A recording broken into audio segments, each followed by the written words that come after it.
Thanks for joining us today on the 13 Club podcast. This is episode 8. Welcome, and this is Sweet Spectre. I just pointed out myself. This is Sweet Spectre. It's okay. I'll be a Miramay this time. Okay. Well, we're switching it up. Yeah, so, collectively between the two of us, one of us is Sweet Spectre and the other one is Miramay. You figure it out. Yes. Good luck.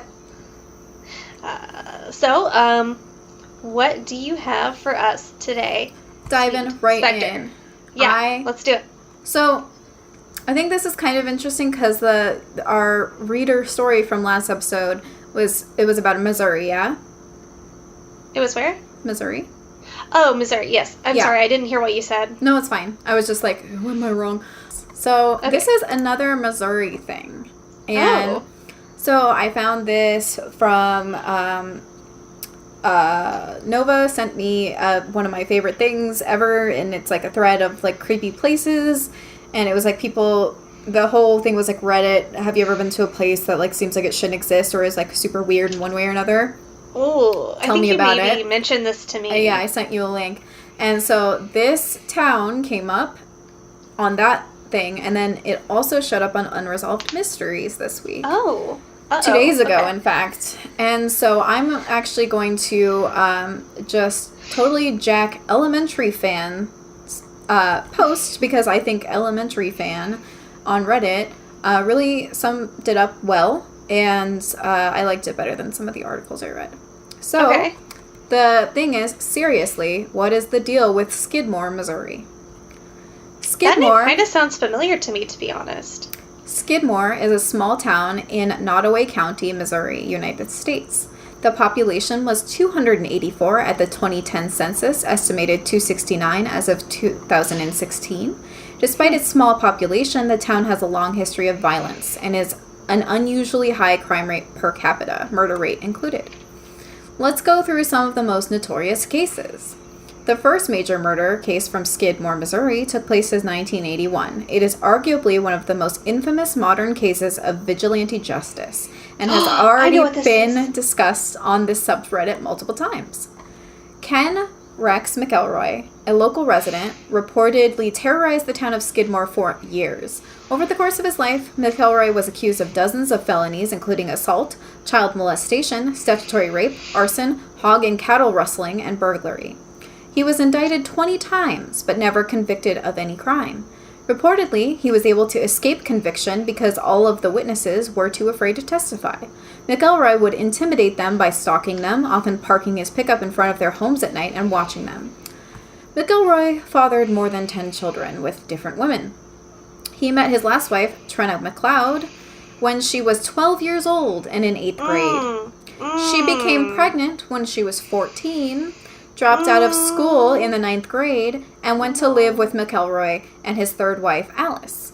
McElroy divorced Alice and married Trina in order to escape statutory rape, to which she was the only witness.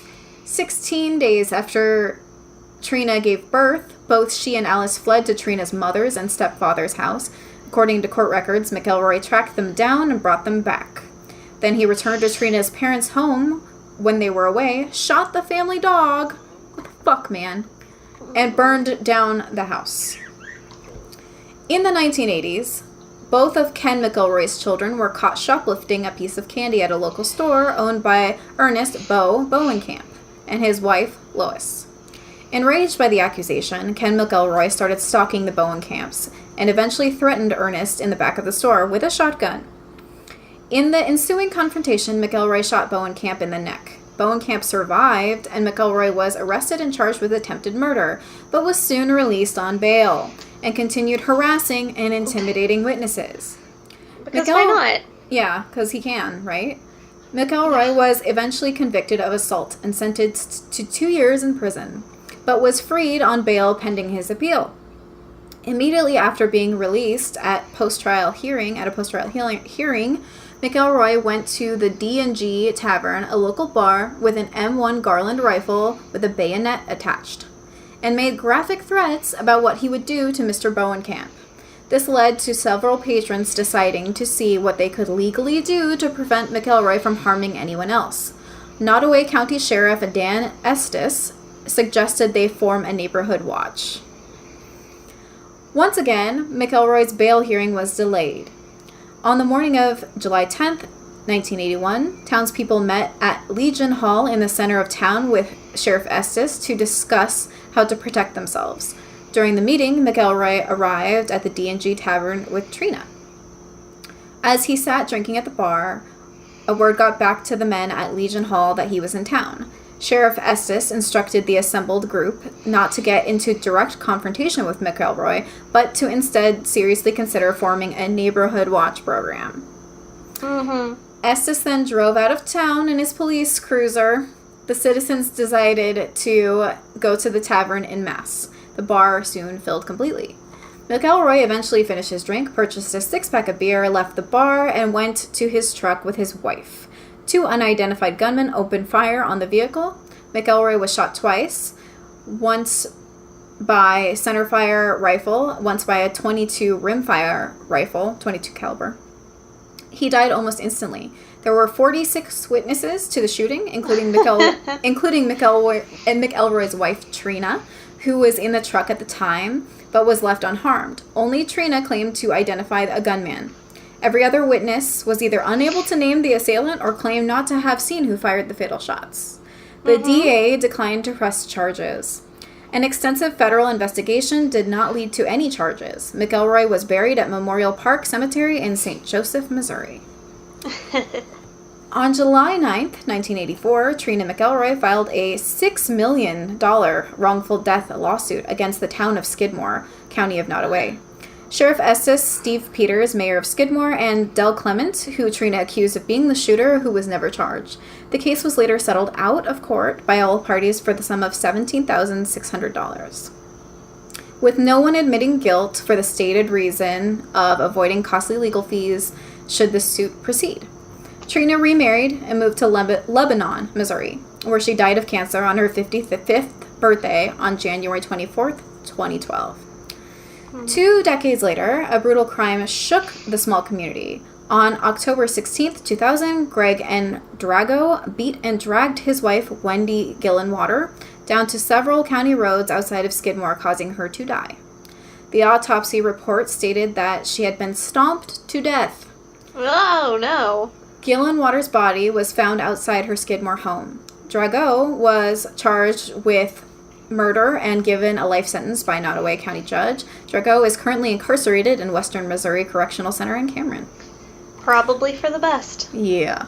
Less than a year later, Skidmore became a center of another more serious, strange case.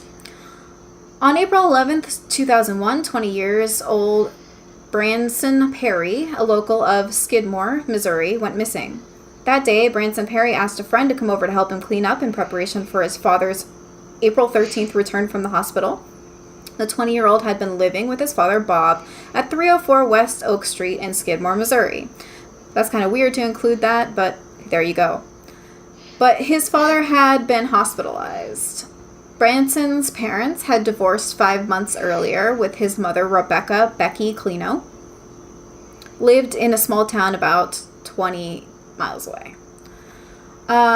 While Branson and his friend cleaned the house, 2 men worked to replace a broken alternator on Bob's car that had gone out the previous day. The car was parked on the street in front of a storage shed next to the Perry home. Perry was last seen walking to the storage shed. Then he vanished. Inexplicably, no one ever saw where he went, and no one knew what happened to him. Brandon Perry's mother, Rebecca Clino, posted multiple comments in the forums discussing her son's disappearance. In her own words, describing the day that Brandon went missing, "The events of the day are fairly sketchy to me and often make no sense. I don't have a timeline of when they occurred, only sporadic comments that were made. At one point, the friend saw Branson..." Did I say Brandon? Yes. Because it says Brandon and also says Branson, but I think it's just a typo. Maybe a spelling error. I'm pretty sure it's Brandon, just so everyone knows. At one point, the friend saw Brandon run into the kitchen and take something out of one of the cabinets, then run out the back door. When he returned, she said he wouldn't tell her what he was doing and acted like nothing happened. Later, she said she had taken a shower And when she came out of the bathroom, she saw one of the men that were working on the car going through the cabinets in the kitchen. She said she asked them what he was looking for, and he told her nothing and went back outside. When the police arrived at the Perry home to investigate the disappearance, they determined that nothing of I gotta figure out if it's Brandon or Branson, because now it's like Branson all the way through. Okay, it's gotta be Branson because I see like 7 Bransons now. When police arrived at the Perry home to investigate the disappearance, they determined that nothing of Branson's appeared to be missing. His van, wallet, and all of his personal belongings were left behind. The men working on the car told police they never saw Branson while he was on his way to the shed. The jumper cables were also not in the shed. According to Clino. That's such a weird name. I'm sorry, not to name shame anybody. Klino. Okay. I would say Clino. Clino? But Clino would also be... Okay, it's fine. I'm agonizing. It doesn't matter. I'm agonizing. Okay. Several people were given lie detector tests. Some passed it and some didn't. I was not given details, which I understand. But in an odd turn of events, just 2 weeks after the investigation started, Clino said the jumper cables mysteriously showed up in the shed, just inside the door. It is believed that Branson was lured away, possibly by an acquaintance or acquaintances. In 2004, Jack Wayne Rogers, we're moving on, but we don't know what happened to him. Goodbye, the end. Goodbye, Branson Brandon. In 2004, Jack Wayne Rogers, a former minister from Fulton, Wisconsin, was sentenced to 30 years in prison for a string of child pornography charges and for cutting off a man's genitals. You know, Yeah, I guess sometimes you gotta. Reportedly, a year before, in an internet chat room, you know those internet chat rooms. I mean, we're on one right now. Yeah. You want to cut off someone's balls? I mean... Sometimes. I mean... I could be persuaded. Yeah, depends. Yeah. Depends. Rogers initially bragged about raping and murdering Branson Perry. He never referred to him by name, but the physical description, age, and location he mentioned all fit. When the police confronted him about it, Rogers denied ever knowing Perry, claiming that the confession was just a fantasy. So, wait, who confessed this? That the former minister. So he confessed it, but then he was like, nah, I didn't. I didn't do that. It was just a fantasy. He retracted it. Yeah. No, I guess, but I would believe it more if he was like, I confessed this under torture. Like, I was being coerced by the police department or something, and they made me say sorry, it, I was, super turned on when I was telling you guys about this, and I just, couldn't help myself. Yeah, to make it sound like a fantasy, sounds really weird. If he was like, I was coerced into this. Yeah. And I would believe that the police would coerce somebody that they've already got for one charge into taking the rap for something else, but, the wording there is weird. Why would literally anyone confess to something that they didn't commit when they were literally later just going to be like, oh, it's just a fantasy? Because sometimes people do really like the idea of taking credit for a crime that they didn't commit. Right, but, that's true. You didn't even go all the way with this. What are you doing? Get it together. Right. A search of Rogers' yard for possible buried evidence yielded nothing. Rogers remained the prime suspect for years, but no additional evidence has ever surfaced to link Rogers to Branson's disappearance or the crime he bragged about, so no charges have been filed. Out of curiosity, sorry, did they say how old Branson is? 20. Is it 18? 20. Okay, 20. Okay. Just curious. The police are not completely ruling out Rogers. Clino wrote in a post on her forum, but now the investigation has turned towards Skidmore again. They have received new leads there. I suppose time has a way of unraveling secrets. I believe someone in that area knows what happened to Branson. In my heart, I don't believe Rogers is responsible. Despite the nightmare I lived through then, I am thankful that someone with that much evil will never walk the streets again. If it wasn't for that chat log they found on the other computer, the police may never have come across that animal.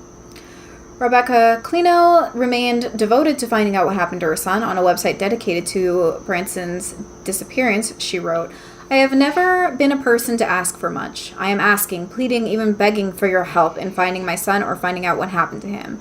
I need for this nightmare to end. It is a roller coaster that doesn't ever stop. From the outside, I may appear to be fine. Inside, I will never be okay. If you have ever lost someone who has died, then you have the feeling of complete despair.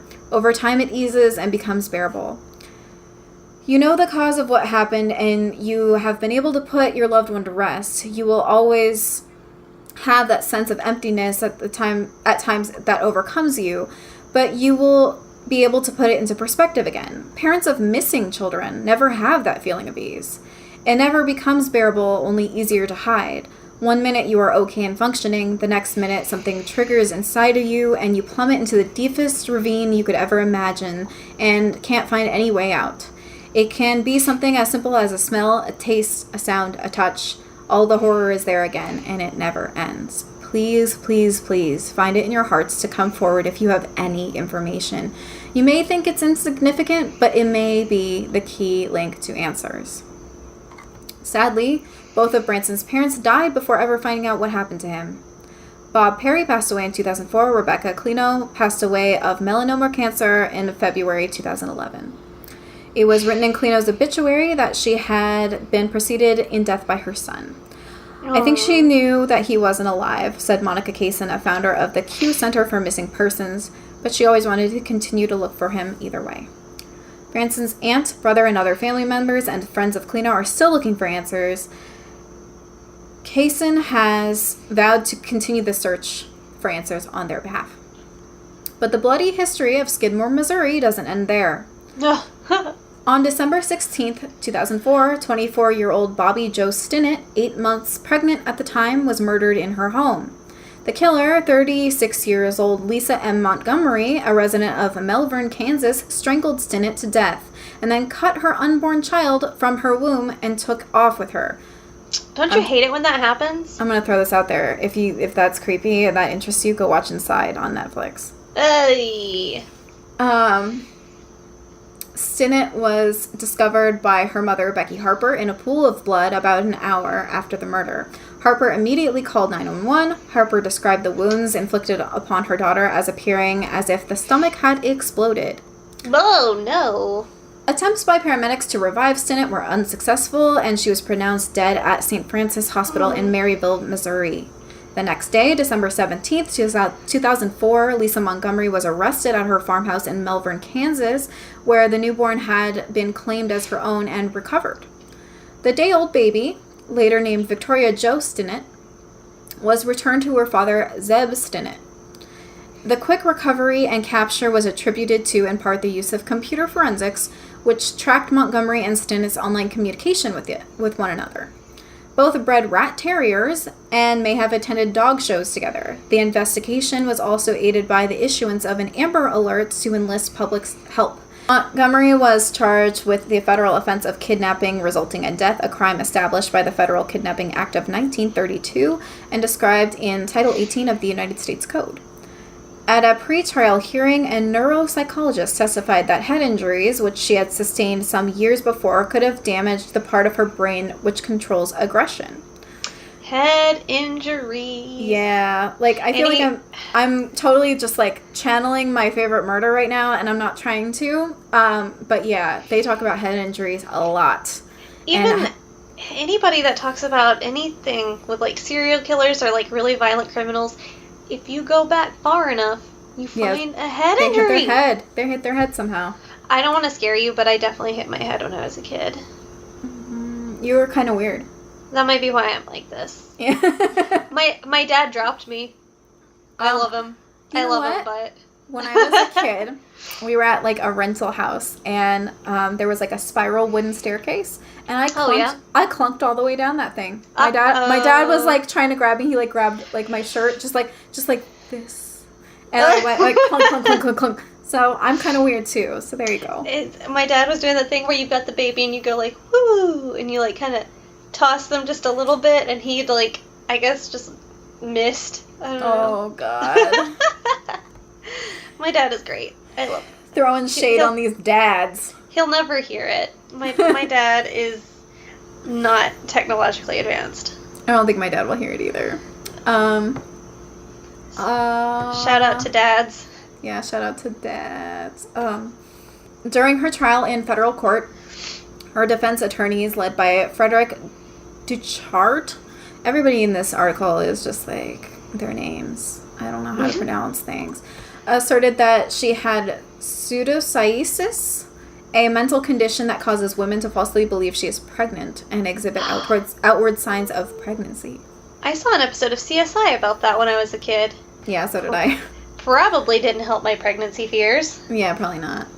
According to the Guardian newspaper, Duchart attempted to follow this line of defense only 1 week before the trial began after being forced to abandon a contradictory argument that Bobby Joe Stinnett was murdered by Montgomery's brother, Tommy, as Tommy had an alibi.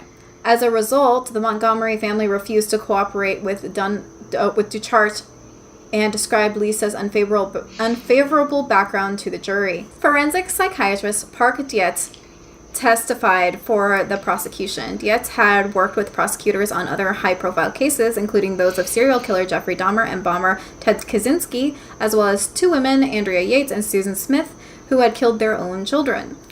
Yates was found not guilty by reason of insanity. Dietz testified that Montgomery did not have the pseudocyesis and dismissed Ramachandran's theory as outrageous. Everybody's name. It's Ramachandran. Like Ramachandran. Okay. I'm sorry. On October 22nd, 2007, jurors found Lisa Montgomery guilty. On October 26th, the jury recommended a death sentence. Judge Gary A. Fenner formally sentenced Montgomery to death. On April 4th, 2008, a judge upheld the jury's recommendation for death. Montgomery is still on death row. Interestingly enough, Bobby Joe Stinnett was a relative of the aforementioned Branson Perry. Well, they said the town is only 280 people or something like that? And they were both born in 1981. The same year that Ken McElroy was murdered. So, what's up with this town? Any ideas? For a town with a population of less than 300, this seems a bit excessive. High crime rates are often attributed to poverty and an easy access to firearms. And although I agree that probably plays a part, I'm not sure it just explains everything in this case.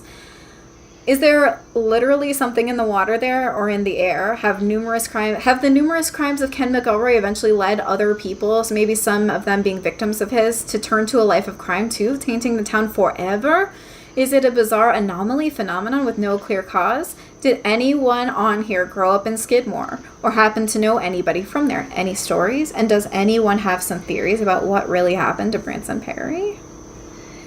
Okay, did anyone follow up on that? The first comment says, I have property 30 miles southeast of Skidmore. Meth is a huge problem. That was going to be one of my thoughts.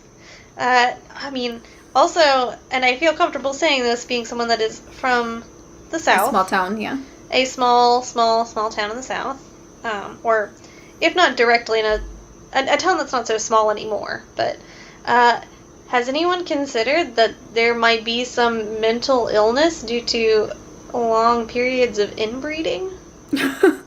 Does everyone have a shared bloodline? Could be. I don't want to. I'm not accusing anybody of anything. It's just a theory.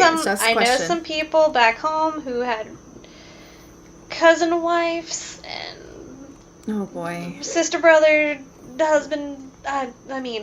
That shit. Maybe it's a good thing you were dropped on your head. I don't know. But no, I think the drug thing goes well along with the poverty and education thing that was mentioned earlier. But I like to believe that there's a curse on the town. Yeah, I think that's the most fun one. If we're gonna call something fun that has resulted in death. So I sorted it by top comments. Knight Rider 500 says this was probably the most interesting thing I've ever come across on this sub. it constantly reminded me of the fictional towns Derry and Castle Rock from Stephen King universe. You could be onto something about Ken McElroy basically passing this down. They say abusive relationships are basically passed down through a chain of PTSD. Father beats son, but son beats his son, etc. And I could see this being similar, partly because he tortured people and they felt hopeless, which can cause people to lash out against loved ones. But also they rose up and murdered him and had to live with that secret. Yeah. Somebody responded, my daughter's therapist once told me that trauma spans 8 generations, so we aren't just dealing with the baggage of our parents and theirs, but even further back to great-grandparents and our great-grandparents. Since I failed to explain this, failed to explain my thought process here. What I was getting at is that there are individuals maybe have deeper issues at work than even just McElroy's violence or their complicity of killing him, assuming that that's at work. Especially given how disproportionately high the really violent crimes are for such a small town, it does make you wonder. That's super interesting. I knew I had heard of that town before, and then you got onto the McElroy story, and I was like, I remember now. I generally try to steer clear of true crime because there are a lot of really good true crime podcasts out there, but I feel like this is relevant to sort of the spookiness because it's just like a weird town. There's so much going on in this one place. Right. It reminds me a bit of the episode you did as well about the underwater Lake Lanier. Yeah. Yeah. Those are Nova's favorite. He said that should be my brand. Lake Lanier? No, like stories like this, places like this. Oh, yeah. I find it difficult to stay away from some of the true crime stuff just because I find it so fascinating. But I do try to pick ones that have an especially eerie element, or with the Nell Cropsey thing, there's maybe a ghost, maybe not a ghost, definitely unsolved elements. But, right. No, that's really interesting. I do wonder. I like to think it's cursed. Yeah. I would definitely be interested to see how the statistics change, particularly since it seems that the census that was taken in 2012, 2014? When did it say the census? 2016? They estimated that, I thought it was that by 2016 they estimated the population would have dropped 20 people or something like that. The census was in 2014 and estimated. Yeah, you're right. 2016. Estimated 269 as of 2016, but it was 284 in the 2010 census. I do wonder, if they predict that drop because of the amount of violent crime, or if it's maybe an aging population. If it's, I don't know. Maybe, I wonder what the mean age is of people that live there, and if they have a lot of elderly folks and people die and the population continues to decline, what's going to happen to that area? I think it could be a truly ghost town. Yeah. In every sense of the word. So I feel really also I will probably just poke around about this a little bit more, and you could probably hear more about this in the next post-mortem. I await it eagerly. So that was me talking for 30 minutes. What do you have for me? No, it was great. I loved it. Okay. So I want to go back and revisit that thread and look at some stuff in there too. I briefly scanned it when you sent it to me, but I was at work. Yeah, so same. I was like, eh. But so I have something that's a little bit more, I guess, not lighthearted exactly, but lighthearted. Okay, I'm ready. So maybe that's a good switcheroo from where we were. I'm ready. Are you familiar with... Where did it go? Oh no, where are my notes? Okay, here we go. Are you familiar with either... You will have heard of this as a creepypasta, or you would have heard of this as a movie, but are you familiar with Crybaby Lane at all? Nope. So, I came at this from the angle of, so there's a creepypasta that I will read briefly. It's not great, but I'm going to get into the creepypasta, and I'm going to get into it a little bit more here. So, I'm reading the creepypasta now. Okay. In 1999, I was 22, and I had just graduated from Emerson University in downtown Boston, majoring in screenwriting, specifically in cartoons and children's programming. My debt was pretty bad, so when Nickelodeon Studios offered me an internship at the studio in California, I accepted immediately. I jumped at the chance to get away from I assume they mean from my dead-end job at Benjamin Franklin tour guide. We got some spelling and grammar problems here already. I told you from the start this is not a good creepypasta. Okay. But it's, I think, pretty well known, which is why I bother covering it. Okay. I'm ready. Many of you asked to see Crybaby Lane, but if you want to see the original Crybaby Lane, you never will, even if Nickelodeon somehow consents to releasing it to you.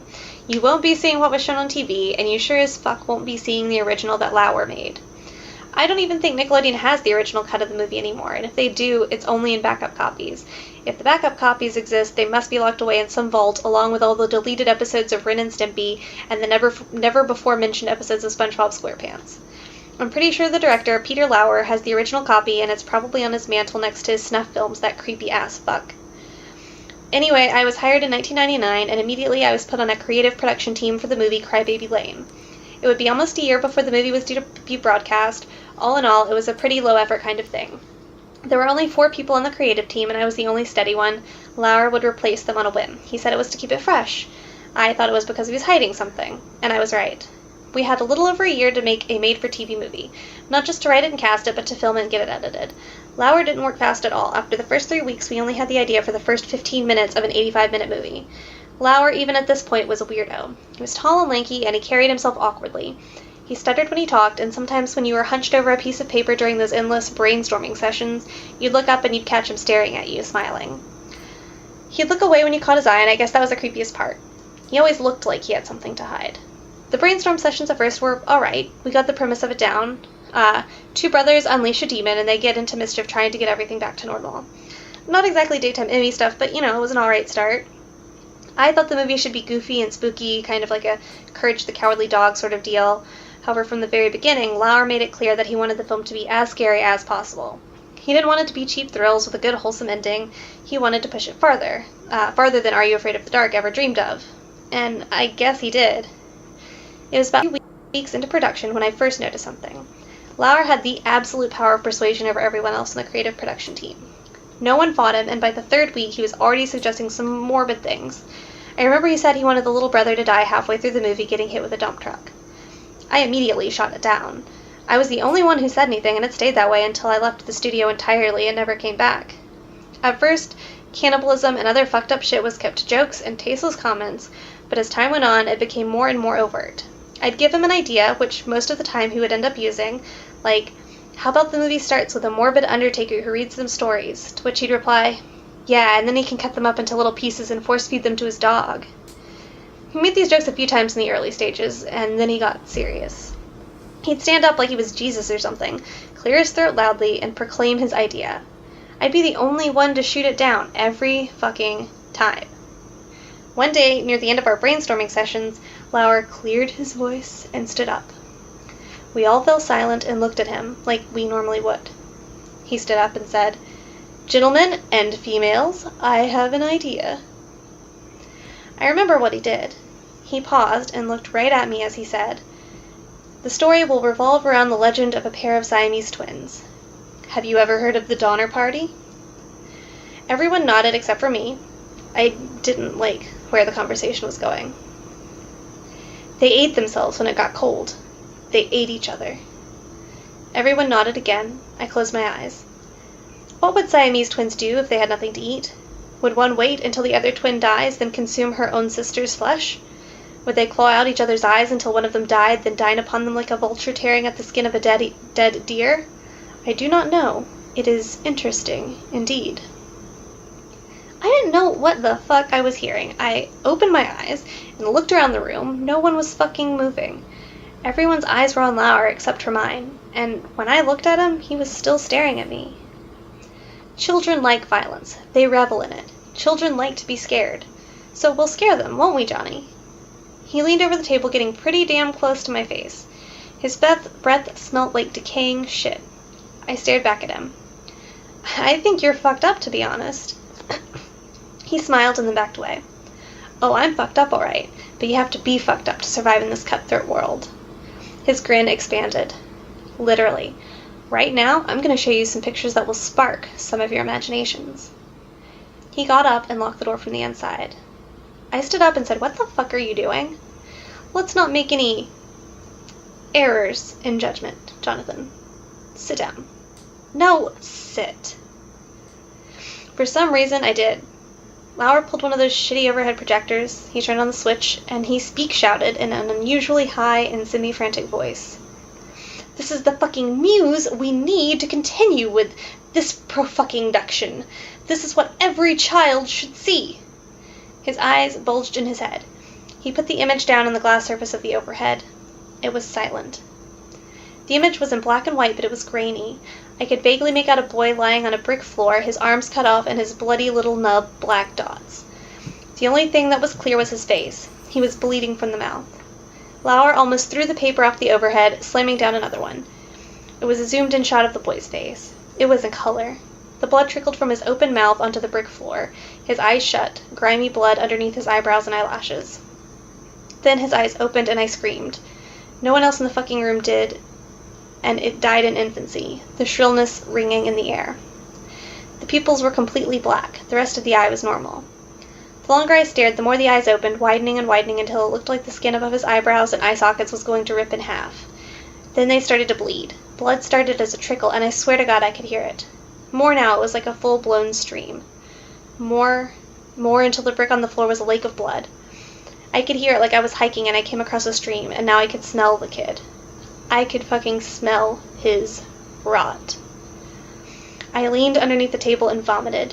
When I rose back up, the images were gone. Everyone else in the room was expressionless. Lauer turned on the lights. "You may go," he said, unlocking the door. I walked through those fucking doors and I never came back. This happened near the end of the brainstorming process. By the time I left, the casting was done and the script was almost fully written. They were desperately behind schedule. I think Lauer planned it that way so there wouldn't be time for proper editing. I never watched the real thing when it aired, but I heard from a friend who was working at the editing department that they had to cut a good 15 to 20 minutes of, quote, disturbing footage from the film before it was fit to be released. And it was only fit to be released. They didn't have enough time to check the footage frame by frame. I guess he got his wish unless they cut every single scene that had the pictures in them. Every child watching Crybaby Lane has an unconscious memory of those pictures, and I weep for them. I really do. They fucked me up, and as I write this to you, it will be the last thing I'll ever write before I slit my throat and before blood splatters all over this fucking computer screen. There's something I should tell you first, though. Early on, Lauer posed an idea of the two brothers capturing a squirrel, putting said squirrel in a jar, and slowly drowning it before filling the jar with sand and dropping it into the bottom of a pond. Soon after this was suggested, Sandy from SpongeBob SquarePants appeared in Tea at the Tree Dome. Lauer also suggested in one scene of the movie for a man with a squid-like nose to take off his pants in front of the two boys and rape them off camera, but heavily implied. Squidward soon appeared as a major character in SpongeBob SquarePants. It was suggested that the two be stepbrothers forced to live in the same house after the first one's mom was found dead on a shallow grave, her body heavily cannibalized by her own husband, a local weatherman.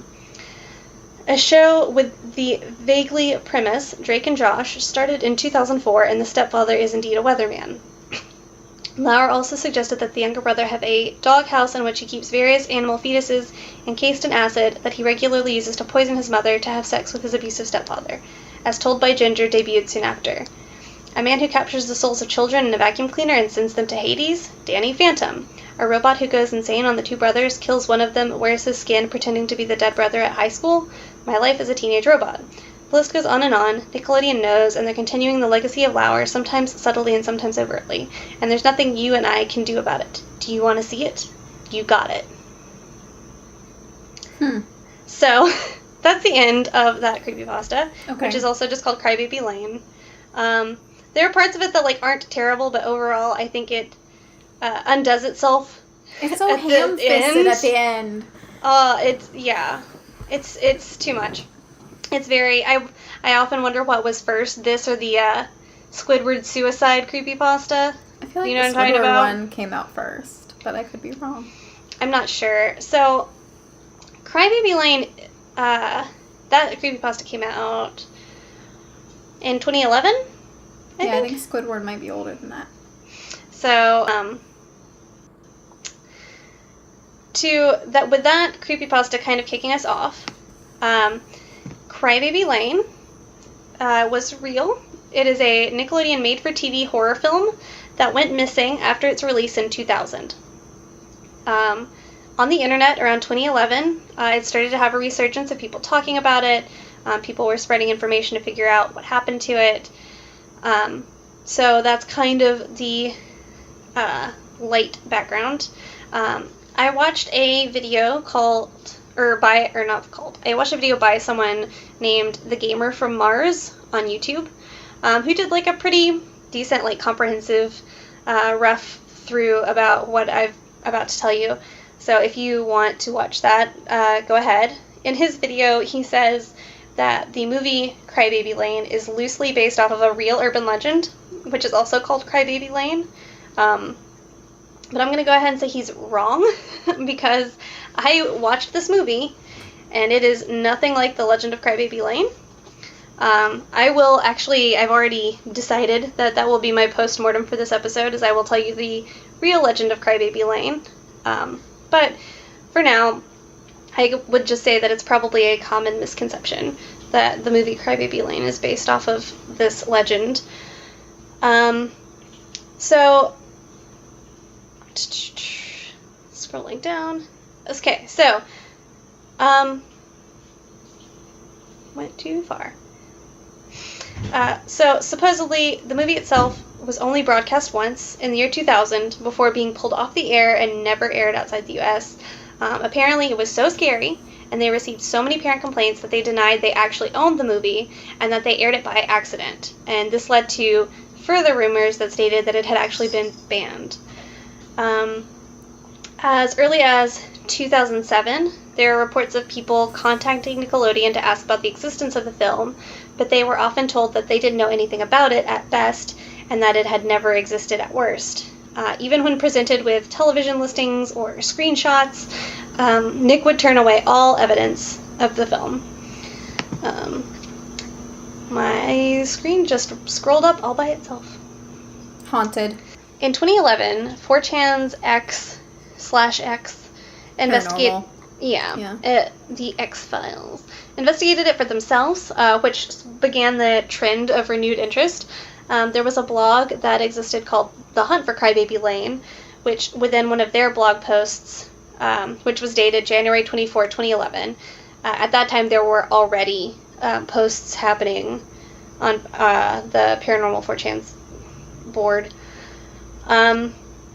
At one point, somebody digging around found a plot summary for the movie, which simply stated, "This made-for-cable thriller chiller was filmed in Ohio, where most of the story takes place.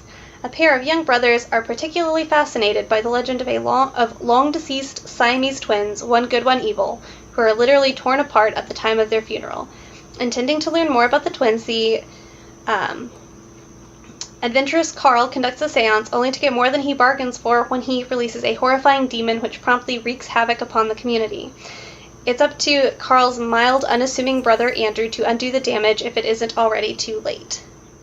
So with this information and what people have discussed so far, at this point most people considered it to be just a creepypasta story, because there's no way Nickelodeon would put something like that on TV with the intent to actually air it to children, but there were people who kept saying, "I remember seeing this."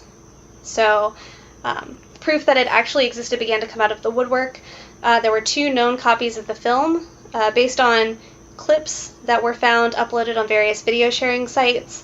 Attempts at contacting the uploaders of the videos fell through. Another copy was owned by someone on Facebook who previewed the first 15 minutes of the film before demanding $30 for the rest of it, which of course would lead you to suspect that it was fake.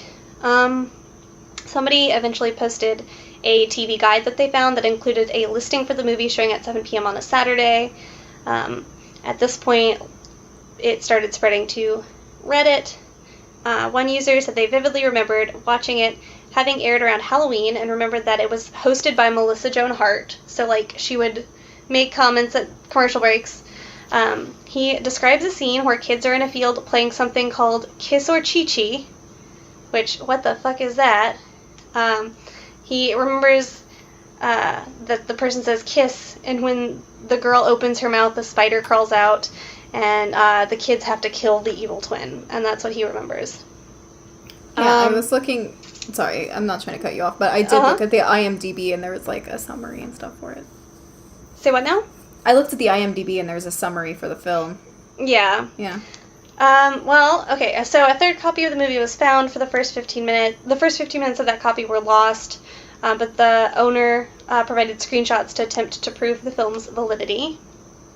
Around February 1st, so like a month later, after 4chan had unearthed all this stuff, this is when the creepypasta first appeared, the thing that I just read to you. Presumably someone from 4chan wrote it.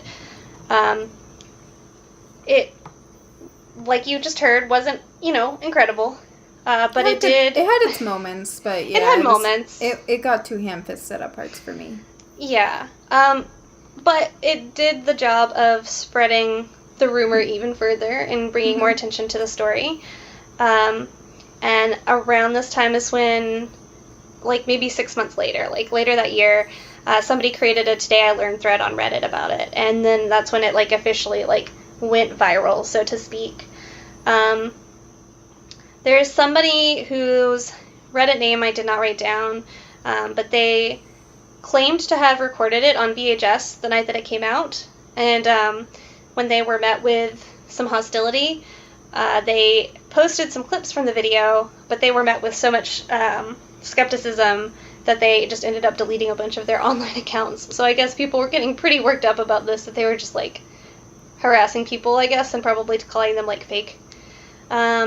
So finally, in October of 2011, presumably as a result of having been increasingly pestered about the film more and more, Nickelodeon re-aired Crybaby Lane, which is the film that they had denied existed for an entire decade. The next question, now that the Holy Grail has been found, is what's in it.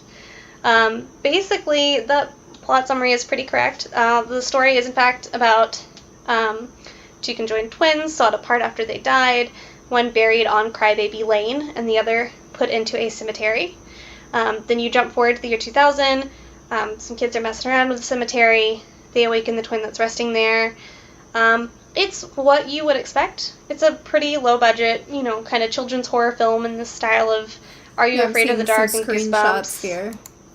But you know what? I watched it and I didn't hate it. I think I watched it with Pulp. And we both agreed that it's kind of like above average level children's acting for like that time period and that kind of show. Scene real? I went to the bathroom during the spider scene, so I missed it. But I did hear them saying kiss or chi-chi, and I still don't know what that means. So I see like a screenshot of it. Uh-huh. Of the spider? So, yeah. So I guess it is real. Yeah. I don't think it was scary enough to justify, like, being pulled off the air for 10 years and pretending like it never existed. But, I think it had some moments that were, I remember watching Are You Afraid of the Dark, and there were a few episodes of that as a kid that, like, gave me nightmares for, like, a long time afterward. And yeah. I think, like, as a kid, I can easily see this movie having a few parts that would give kids nightmares. But, it's not that bad. It's kind of cool. You can watch it on YouTube if you're so inclined. But that is Crybaby Lane. It was a lost movie that was a creepypasta for a long time, and people got their panties in a bunch and made it come back. Yeah, that's it was crazy. A briefly lost children's horror movie that now is found. An internet mystery that actually got solved. Yeah, that's kind of rare. Yeah, I know. I think that's why I wanted to do it. No, that was a cool one. Yeah, I'm glad it didn't lame you out in comparison to your story. I actually liked your story more than mine, so there you go. I would recommend it to anybody who maybe like grew up in that time period and is into that kind of thing. There were some moments in that movie that, like, when sometimes you watch children's media and they put in a few things that are, like, for the grown-ups, to keep the grown-ups interested. But it's usually, like, kind of a sex joke or something that's going to go over kids' heads. Have you ever seen Shrek? Yeah. Well, this movie didn't have that, and I thought that was... I've referenced Shrek, like, 9 times on the podcast. someone out there is keeping a running tally. Yeah. They're gonna out you as, like, a secret, like, Shrek mega fan. Somebody is keeping a tally. Somebody.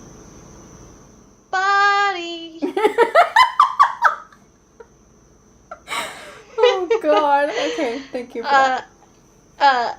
But like, there's a scene where there's like a creepy old, like, Undertaker guy, and he's, like, not creepy. He turns out to be really cool and nice. But there's a scene. He's chill. There's, like, a part where, and, like, this has to be for adults. There's no way a kid would get this or, like, even think anything about it. But it shows him, he, like, runs a funeral home, and he's, like, finishing up a service, and there's, like, a family, then they're leaving, and they try to, like, stiff him on payment for their funeral arrangements and stuff. And okay. he like, I guess he provided flowers and coffee and all these other things, and they thought that stuff was, like, a courtesy. And he was like, no, that's on your bill, you have to pay for it. And he's like, I'm not paying for that. And, like, you know, they act like assholes and drive off. And he goes back in the house and tells his assistant to, like, switch the coffin that they put the guy in, their, like, family member in. And, like, it's really subtle, but it's, like, really funny. And if you're a kid, you wouldn't even think about, like, you know, asshole customers or, like, yeah. I feel like that's, like, a really smart and clever way to put in adult humor that's not, like, a boner joke. I don't know. Who is the guy? Like, is the guy that in the creepypasta, the guy, like, what was his name, Lauer? Lauer? Yeah. Yeah. Is he real? I didn't actually look at, like, as a director or something. He might be. I want to say, because I didn't look at the credits as closely as I could have. Let's see. I had a good question. Yeah, you did have a good question. Peter Lauer? Lauer was the director and the writer. I feel bad if that guy's out there and he's, like, perfectly fine. Don't feel bad for him because he directed episodes of Brooklyn Nine-Nine, so he's fine. Oh. It's my favorite show. We just started watching that. I'm not convinced yet. I'm not sold yet.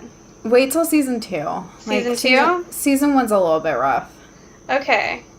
Keep up with it. Honestly, it gets better halfway through season 1. Okay. But season 2 and beyond, like, I just rewatched it a second time. Like, the whole thing. The whole thing. I love it. I just gotta give it more time then. We're still really early. Like, we just started watching it, so we... Yeah, it takes a little bit of time to establish people. Okay. They didn't really know what they were doing with, like, Amy yet. Gotcha. Yeah. Well... But it becomes really good. You heard it here first, or maybe second. Crybaby Lane, Peter Lauer. Mm-hmm. Now on Brooklyn Nine-Nine. Yeah. So. Which is a great show, and everybody should watch it, and I'm really glad that it was saved. So, yep, that's my story. Mm-hmm. I hope everyone enjoyed it. I super enjoyed it. Do you have a superstition for us today, or a Reddit story? Yes, I have a superstition, no Reddit story. And I guess both of us already kind of did Reddit stories, I feel like. Okay, I'm going back on this because I was going to pick hair, but it's like 3 pages long, which is the longest one I have ever seen in this book. So, I'm not doing that one. This is weird. I've never heard of this before, so let's do this one. What? I just went past it. Now it's gone forever. Got it. I'm ready. Hand of Glory. Ooh, okay. The hand of an executed criminal, which was once reputed to have various magical powers. The Hand of Glory was particularly prized by witches throughout Europe as part of the paraphernalia of black magic, also by thieves, who valued its alleged ability to make the occupants of a house fall into a deep entranced sleep while they went about their nefarious business. The Hand of Glory was prepared by severing the hand of a hanged felon while the body was still on the gallows, pickling it for 15 days, drying it till it was hard, and then fixing between the fingers a candle made from virgin wax mixed with the fat of a hanged man and sesame. Can you use the same hanged man that you got the hand from? That's the question. I don't know. When the candle thus mounted was lit, everyone in the vicinity, with the exception of the owner of the gruesome object, would fall into a profound slumber from which they could not be roused. However, much noise was made. Records exist of such a hand of glory being employed during a foiled burglary in rural Ireland, that's my place, as late as 1831. In some cases, no candle was fixed in the hand, but one of the fingers was lit instead. If the finger would not light, this was a warning that someone in the house was still awake. One antidote to the power of the hand of glory involves smearing the threshold of the house, the windows, and other entrances with a special ointment, the ingredients of which included the gall of a black cat, the fat of a white hen, and the blood of a screech owl. That's all I got. That's pretty good. I mean, I think I have all of those, like, sitting around here somewhere. So we should probably just go ahead and take care of that. My black cat is currently in use, though. What's that one meme that's like, if you can't have the blood of your enemies, store-bought is fine? Oh, yeah. Or something like that. That's what you gotta get. You gotta get store-bought black cat blood. Yeah. I mean, yeah. What Harry Potter book uses a hand of glory? Trivia time! Yeah, I know one of them does. I'm pretty sure. Somebody out there already knows. Somebody who's Rowling's Harry Potter and the Chamber of Secrets. Draco Malfoy sees a hand of glory in Borgin Burke's, a specialist dark arts shop. We already know what it is.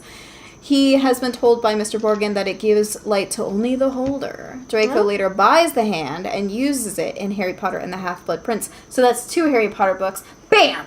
2 for the price of 1. I knew. Mm-hmm. Somebody who's still the kind of Harry Potter mega fan that I used to be knew that answer immediately and was screaming at us this whole time. Yeah, that's fine. I'm sorry. We figured it out. We know where to look. Yeah, we just Google it. Yeah. You guys watch Crimson Peak and Frankenhooker. It's coming. And, yes, really quickly, as we are wrapping things up, before we do our sign-off, I wanted to do a really quick plug for something.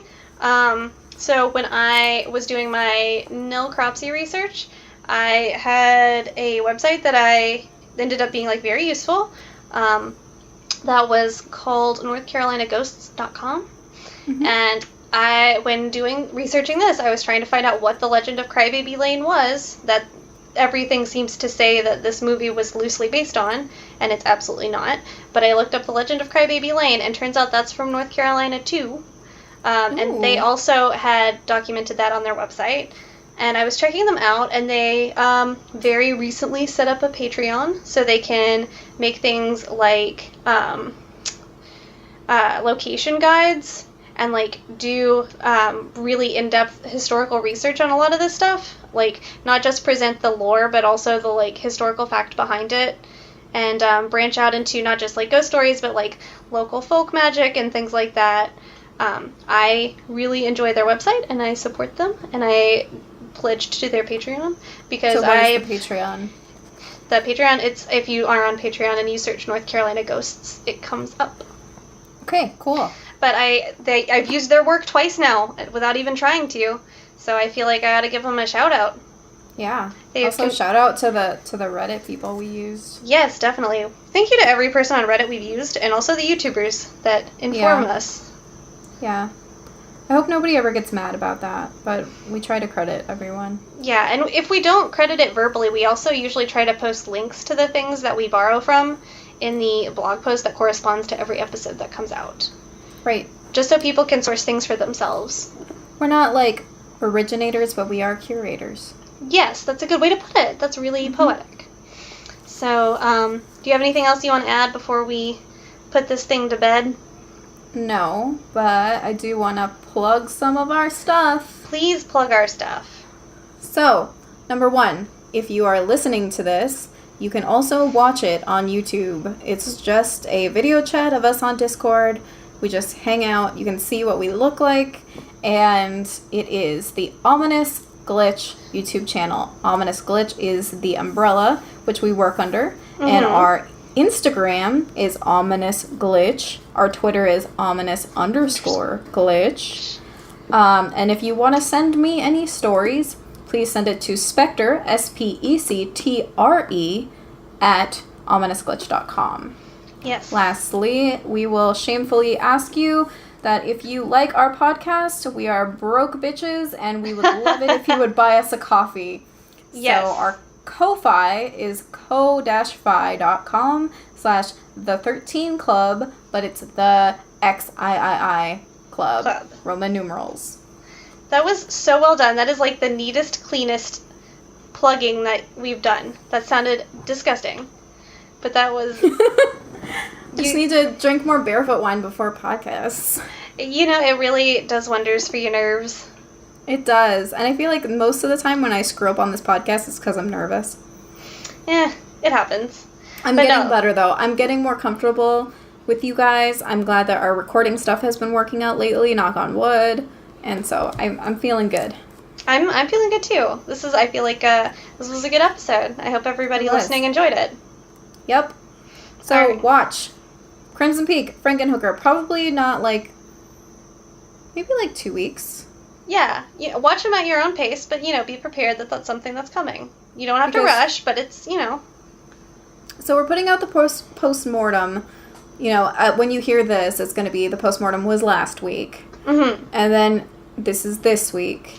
And then, theoretically, the next week, the post-mortem could be... the post-mortem for what you're currently hearing.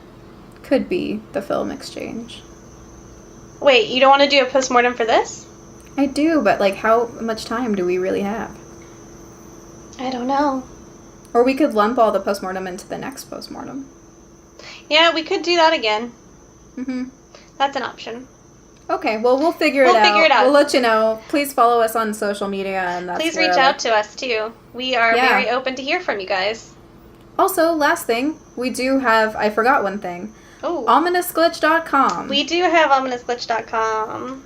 That is where mostly Miramay writes about comic books. And she sometimes regular books. She recently reviewed a book that I am very interested in reading called Her Body and Other Parties by... Carmen Maria Machado? Machado? Machado. Machado. I also am currently in the process of reading Annihilation, which you may know that a movie came out for Annihilation, and I'm considering writing a piece that does a comparison on the film and the book. I would love it if you did that. So, yeah, those are some things you can look forward to that are special and different from the podcast, but we do always post supplementary links and photos on ominousglitch.com. We do a blog post for every episode. Mm-hmm. All right. Thank you for reminding everybody of that. I try. All right. See you guys later. Bye, everybody. See you next time. I gotta say something stupid. Oh. Don't let the bed bugs bite. I didn't even say bed properly. That's okay. Nobody else is gonna notice. It's fine. And now I brought it up. All right. Bye, guys. Bye.